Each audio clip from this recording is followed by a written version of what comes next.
আসসালামু আলাইকুম ভিউয়ার্স, প্রথমে জানিয়ে দেব ব্রেকিং বিষয়। রীতিমতো চমকে যাবেন, সেনা প্রধানের গোপন তথ্য ফাঁস করলেন কিন্তু এবার আসিফ মাহমুদ। উপদেষ্টায় আসিফ মাহমুদ তিনি তুলে ধরলেন সেনা প্রধান কোনোভাবেই চাচ্ছিল না ডক্টর ইউনূস দেশের প্রধান উপদেষ্টা হোক। এটাও জানতে পারবেন সেনা প্রধান বুকে পাথর চাপা দিয়ে ডক্টর ইউনূসকে মেনে নিয়েছিল, এমন ভয়াবহ তথ্য প্রকাশ করেন এই আসিফ মাহমুদ। এ নিয়ে থাকছে এক্সক্লুসিভ একটি লোমহর্ষক রিপোর্ট।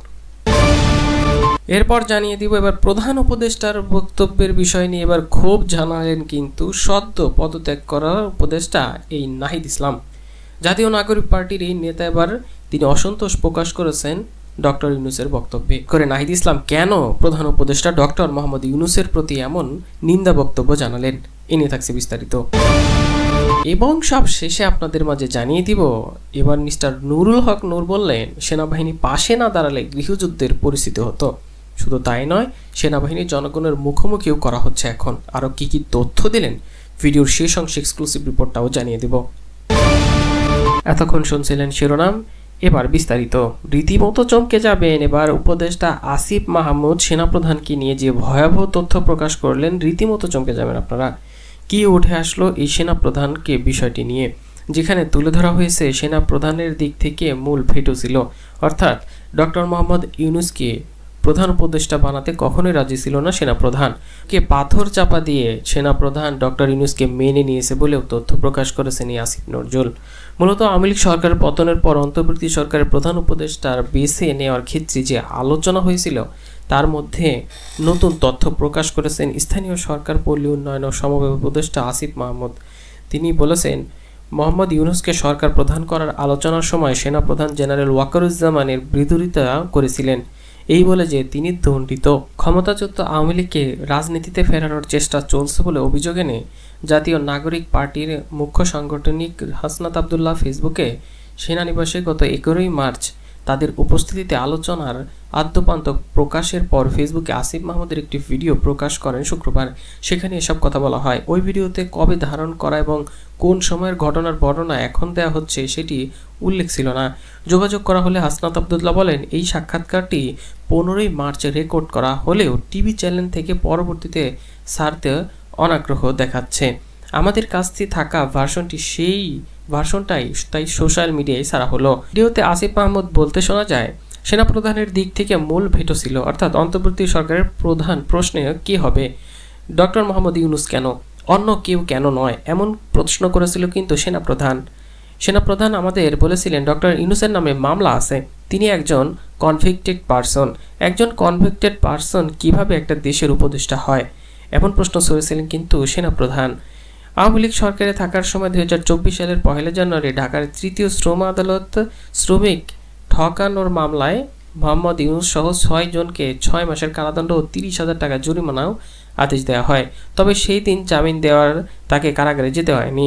কলকারখানা ও প্রতিষ্ঠান পরিদর্শন অধিদপ্তরের করা এই মামলায় গ্রামীণ টেলিকমের 101 জন শ্রমিক কর্মচারীকে স্থায়ী না করা, গণছুটি নগদায়ন না করা, শ্রমিক কল্যাণ ফাউন্ডেশন নির্দিষ্ট লভ্যাংশ জমা না দেওয়ার অভিযোগ আনা হয়েছিল। গত 5 আগস্ট আওয়ামী লীগ সরকার পতনের পর অন্তর্বর্তী সরকার গঠনের আলোচনার ইউনূসের নাম বিবেচনায় এই সাজা ছিল একটি বাধা, কারণ সংবিধান অনুযায়ী সাজাপ্রাপ্ত হয় ইউনূস সরকারের থাকার কোনো আইনি সুযোগ ছিল না। অবশ্য শপথ গ্রহণের আগের দিন 7 আগস্ট সেই সাজা বাতিল করেন ঢাকার শ্রম আপিল ট্রাইব্যুনালের চেয়ারম্যান। ভিডিওতে দেখা যায় আসিফ মাহমুদ আরও বলেছেন সেনাপ্রধান আরও বলেছিলেন আওয়ামী লীগ এই লোককে অর্থাৎ ডক্টর ইউনূসকে দেখতে পারে না। বাংলাদেশের 30 থেকে 40% মানুষ আওয়ামী লীগকে সাপোর্ট করে।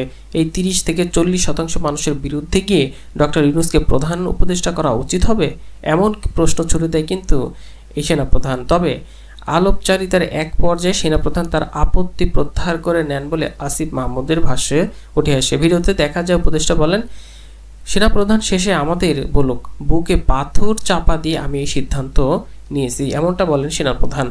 কারণ তিনি বলেন বুকে পাথর চাপা দিয়ে ডক্টর ইউনূসকে প্রধান উপদেষ্টা বানানো হলো, এই সিদ্ধান্তটা তিনি মেনে নেন। তাহলে ভিতরে কত কিছু হয়েছে তা কিন্তু আস্তে আস্তে সব বেরিয়ে আসছে। স্থানীয় সরকার এই পল্লী উন্নয়ন সমবায় মন্ত্রণালয়ের উপদেষ্টা আসিফ মাহমুদ ভূঁইয়া তিনি এমন একটি ভিডিও বার্তার মাধ্যমে দেশবাসীকে এমন তথ্য তুলে ধরেন, তাহলে বোঝাই যাচ্ছে সেনাপ্রধান জেনারেল ওয়াকারুজ্জামানের পক্ষ থেকে মূল ভেটো ছিল এই বিষয়টাই, প্রধান উপদেষ্টা কেন হবে ডক্টর ইউনূস। ইউনূসের পরিবর্তে অন্য যে কোনো কেউ আসতে পারে না কেন? আজকে নিয়ে এমন প্রশ্ন কেন করেছে এই ওয়াকারুজ্জামান, তা কিন্তু এখনো ভাবার বিষয়। কি করতে চলেছে সামনেই বোঝা যাবে। এবার তুলে ধরতে যাচ্ছি আওয়ামী লীগ প্রসঙ্গে প্রধান উপদেষ্টা ডক্টর মোহাম্মদ ইউনূসের বক্তব্যের নিন্দা জানিয়েছে জাতীয় নাগরিক পার্টির আহ্বায়ক নাহিদ ইসলাম। সদ্য এই নাহিদ ইসলাম তিনি উপদেষ্টা পদ থেকে পদত্যাগ করে নতুন রাজনৈতিক দল গঠন করেছেন। তবে এবার ভয়াবহ এক বক্তব্য আসলো, আওয়ামী লীগ নিষিদ্ধের কোনো পরিকল্পনা সরকারের নেই। প্রধান উপদেষ্টার এমন বক্তব্য তীব্র নিন্দা জানিয়েছে এই নাহিদ ইসলাম। আওয়ামী লীগকে নিষিদ্ধ করার কোনো পরিকল্পনা নেই, সরকার এমনটা বলেছিল, অর্থাৎ প্রধান উপদেষ্টা ডক্টর মোহাম্মদ ইউনূস। প্রধান উপদেষ্টা ডক্টর মোহাম্মদ ইউনূসের এমন বক্তব্যের প্রতিক্রিয়ায় সাথে সাথে সংবাদ সম্মেলনে তুলে ধরে নাহিদ ইসলাম। তারা লিখিত বক্তব্যে বলা হয়, ছাত্র নাগরিক অভ্যুত্থানের 7 মাস অতিবাহিত হলেও গণহত্যাকারী শেখ হাসিনা আওয়ামী লীগের খুনিদের বিচারে দৃশ্যমান কোনো অগ্রগতিও হয়নি।